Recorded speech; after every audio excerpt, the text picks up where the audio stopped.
Una lupa es un instrumento óptico cuya parte principal es una lente convergente que se emplea para obtener una visión ampliada de un objeto, montada en un soporte, generalmente circular, que dependiendo de su diseño y del uso específico en cierta aplicación, puede o no tener un mango para facilitar su manejo o estar montada en un soporte. Las aplicaciones más comunes son para leer textos con letra muy pequeña o para ver en detalle alguna particularidad de un determinado objeto. Por eso, hoy en el vagón espiamos por la lupa de Felisberto Hernández. Nace en Montevideo el 20 de octubre de 1902 y muere en esa misma ciudad el 13 de enero de 1964.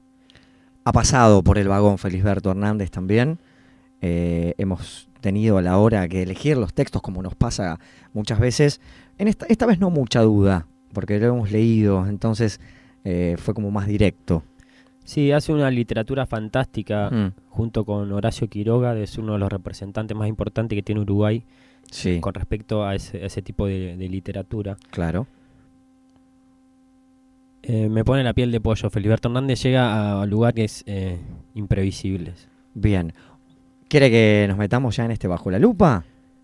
Bueno. ¿Le parece? Sí, vamos. Nos metemos entonces en este Bajo la Lupa de esta noche aquí en el vagón Radio Revolución. Felisberto Hernández.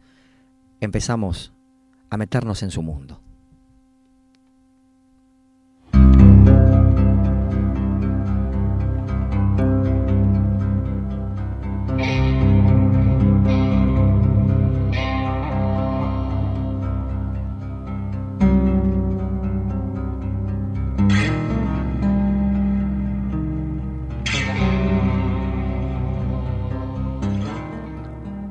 Hace algunos veranos empecé a tener la idea de que yo había sido un caballo.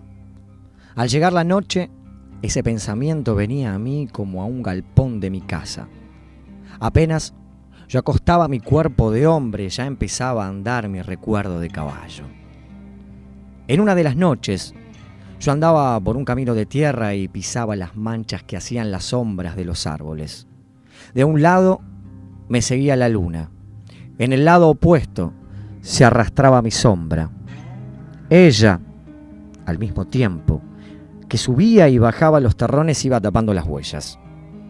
En mi dirección contraria venían llegando con gran esfuerzo los árboles y mi sombra se estrechaba con la de ellos. Yo iba arropado en mi carne cansada y me dolían las articulaciones próximas a los cascos.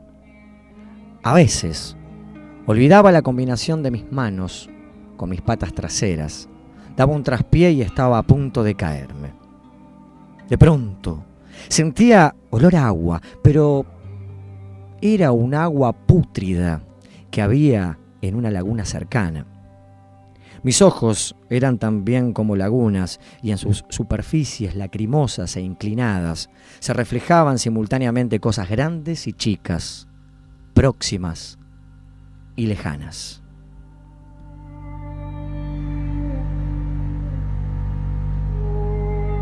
Leíamos Caballo Humano de Felisberto Hernández.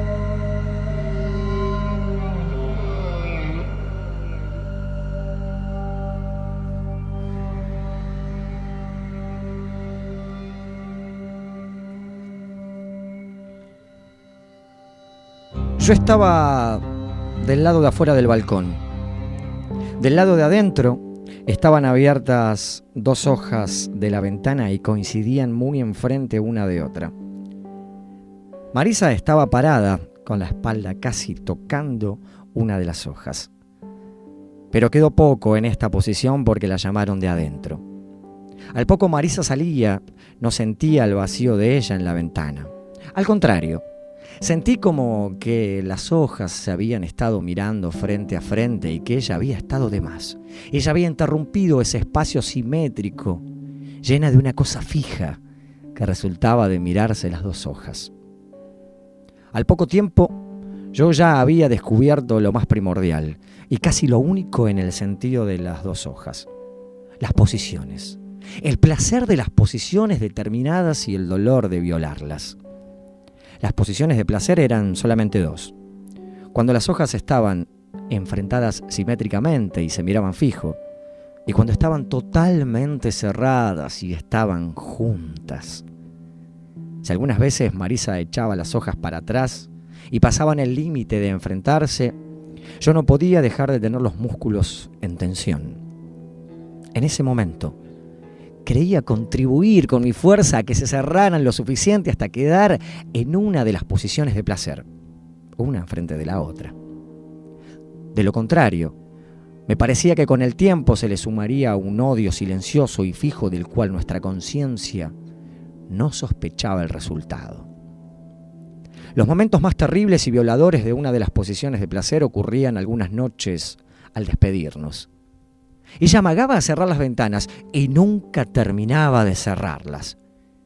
Ignoraba esa violenta necesidad física que tenían las ventanas de estar juntas ya, pronto, cuanto antes. En el espacio oscuro que aún quedaba entre las hojas calzaba justo la cabeza de Marisa. En la cara había una cosa inconsciente e ingenua que sonreía en la demora de despedirse. Y eso, no sabía nada de esa otra cosa dura y amenazante, imprecisa, que había en la demora de cerrarse. Una noche estaba contentísimo porque entré a visitar a Marisa. Ella me invitó a ir al balcón, pero tuvimos que pasar por el espacio entre esos lacayos de ventanas. Y no sabía qué pensar de esa insistente etiqueta escuálida. Parecía que pensarían algo antes de nosotros pasar y algo después de pasar. Pasamos. Al rato de estar conversando y que se me había distraído el asunto de las ventanas, sentí que me tocaban en la espalda muy despacito y como si quisieran hipnotizar. Y al darme vuelta, me encontré con las dos ventanas en la cara. Sentí que no habían sepultado y que nos habían dejado entre el balcón y ellas. Pensé en saltar el balcón y sacar a Marisa de allí. Una mañana estaba contentísimo porque nos habíamos casado, pero cuando Marisa fue a abrir un roperito de 2 hojas, sentía el mismo problema de las ventanas, de la abertura que sobraba. Una noche, Marisa estaba fuera de la casa. Fui a sacar algo del roperito y en el momento de abrirlo me sentí horriblemente actor en el asunto de las hojas, pero lo abrí. Sin querer, me quedé quieto un rato. La cabeza se me quedó quieta igual que las cosas que habían en el ropero. Y que un vestido blanco de Marisa que parecía Marisa sin cabeza, ni brazos, ni piernas.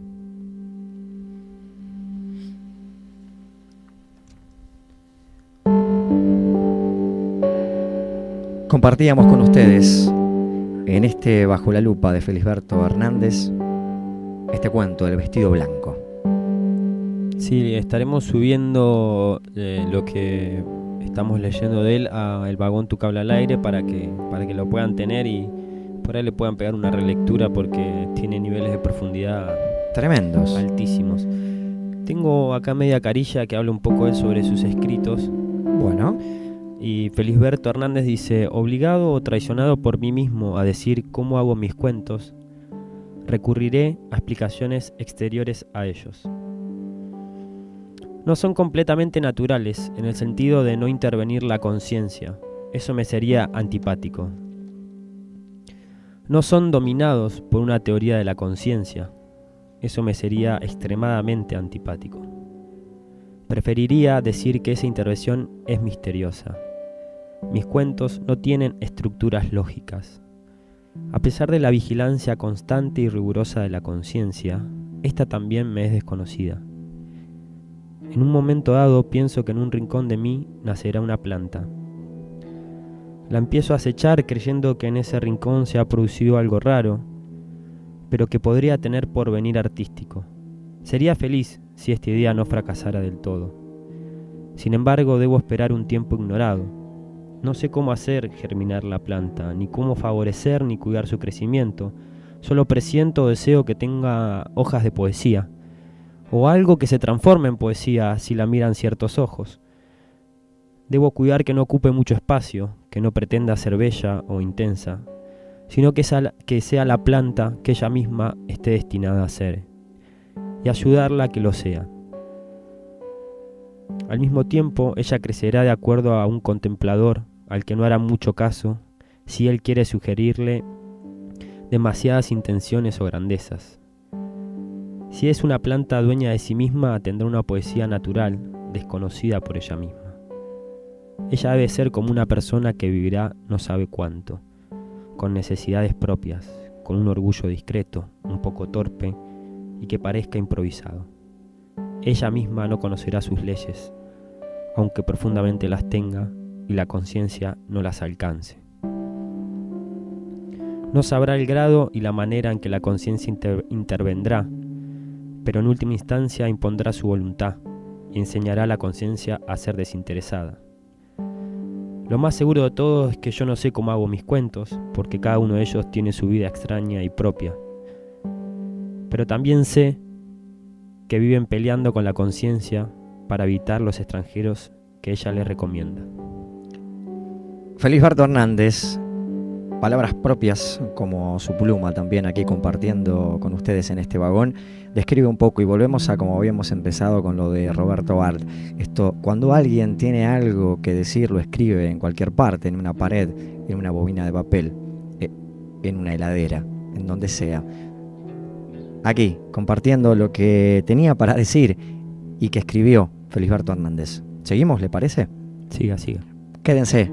Ya termina este Bajo la Lupa de Felisberto Hernández. Seguimos. Dale.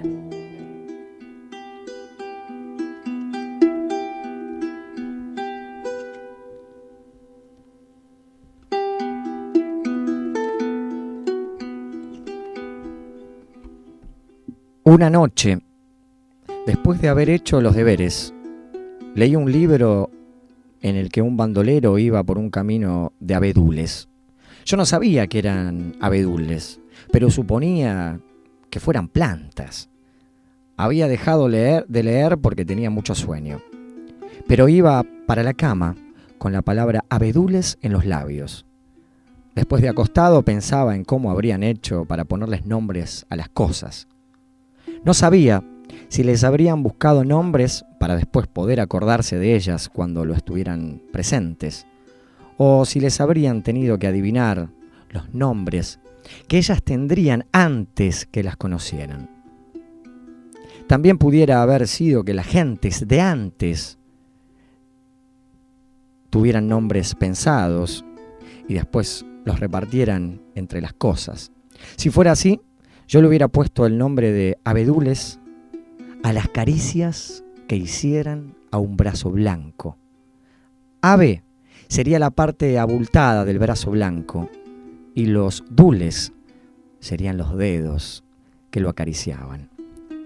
Entonces prendí la luz, saqué la cartera, el cuaderno y el lápiz y escribí: yo quiero hacerle abedules a mi maestra. Después saqué la goma, borré y apagué la luz.